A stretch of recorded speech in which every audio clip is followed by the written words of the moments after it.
Hello sa inyong lahat! Welcome sa Kapihan with My Sis, ang podcast para sa ating mga kababaihan. Nandito na ako, si Ana, para makipagkwentuhan sa inyo.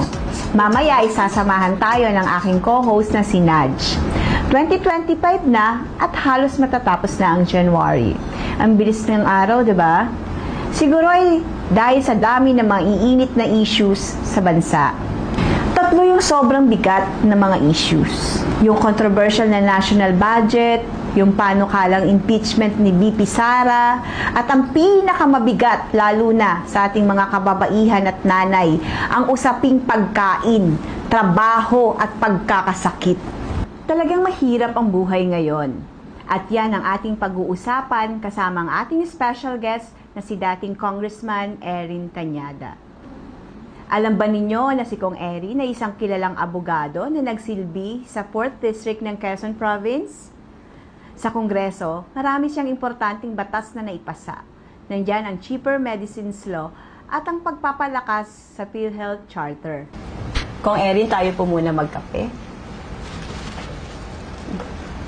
Masarap po magkwentuhan habang nagkakape, hindi po ba? Oo, tama. Ika nga ni Caprosi mas masarap magkape kesa pinagkakapihan. Siyang tunay. Oo. So, alam niyo po Kong Erin, simula pa po ng 2024 hanggang ngayon, sumasakit araw-araw ang ulo naming mga kababaihan, lalo ng mga nanay na di po namin maintindihan ito. Pakinggan po natin ang pahayag ng isang nanay. So, sa panahon ngayon, makikita ko, at siguro nakikita din ng lahat na ang mga tatlong malaking problema natin yan ay yung pagkain, tapos yung salary or yung kita sa hanap buhay, at saka yung pangatlo, yung medikasyon o para sa health ng ating mga tao, lalo na yung mga mahihirap. Dati, noon namamalengke ako, ang dala ko 500 lang. Hindi ko na mabuhat yung aking mga pinamili. Ngayon, Diyos ko po, ang gaan-gaan. Tapos hindi pa kumpleto. Kulang pa rin para sa aming pamilya yung mga pagkain na binili ko.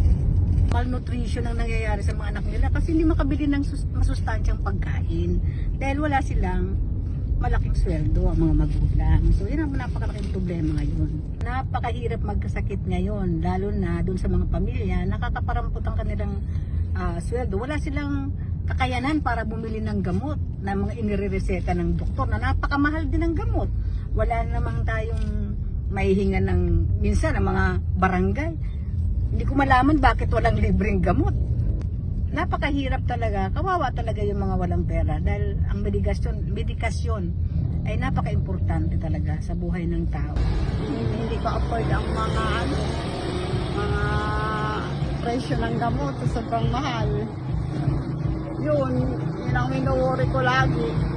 Sana bumaba na din ang mga bilihin para maging maayos ang buhay namin. Kung Erin, ayan po, napakinggan po natin.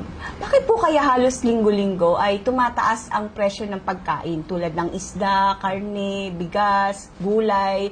Nito ang gulay, kamatis, kailangan sobrang taas po. Bakit po kaya? Alam mo, Ana, maraming rason, no? Pero ang pinaka matinding rason na pwede natin tignan, bumababa kasi ang production ng agricultural products natin dito sa ating bansa. Considering we are an agricultural country, dapat mataas ang production natin, pero kung titignan natin ang contribution ng agrikultura sa ating GDP, hindi lumalagpas, no, ng 5% ang contribution ng agrikultura sa ating economic development. So ibig sabihin dito, kulang ang suporta ng ating gobyerno sa mga magsasaka natin sa bukid.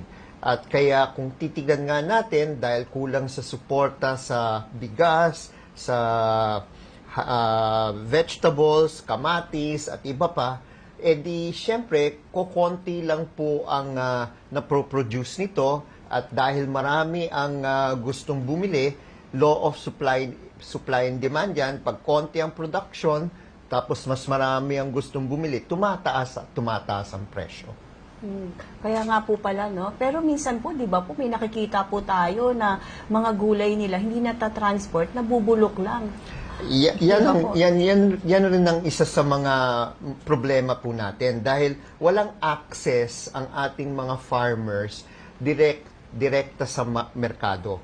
Ang nangyayari po dito, sila ay nakikipag-ugnayan ngayon sa mga middleman, no? Tapos ang mga middleman naman o traders, sila ang nagtatakda ng presyo at nalulugi pa ang mga magsasaka dito. So ang ginagawa ng mga magsasaka, imbes na ibenta sa mga traders na sila mismo ang kumikita at yumayaman sa produkto ng mga magsasaka, hindi na nila ibebenta dahil lugi sila, no? So ito yung matagal ng problema sa sektor ng agrikultura po natin na hindi natutugunan, no, ng kahit anong administrasyon mula nung EDSA. Kaya ito yung masabi po natin na kailangan bigyan ng pansin. Ano ba talaga ang programa ng gobyerno para sa ating mga magsasaka? Dahil kung ang pag-uusapan natin ay kahirapan, ang kailangan lang tignan natin ano yung kabuhayan ng ating mga magsasaka. At kung hindi sila umuunlad, asahan po natin ang agricultural production rin natin ay bababa. Ayan, maraming salamat Kong Erin. Napakalinaw at napakaganda po ng inyo pong sagot sa mga katanungan. Babalik po tayo agad upang ipagpatuloy ang ating kwentuhan kasama po si Kong Erin Tañada.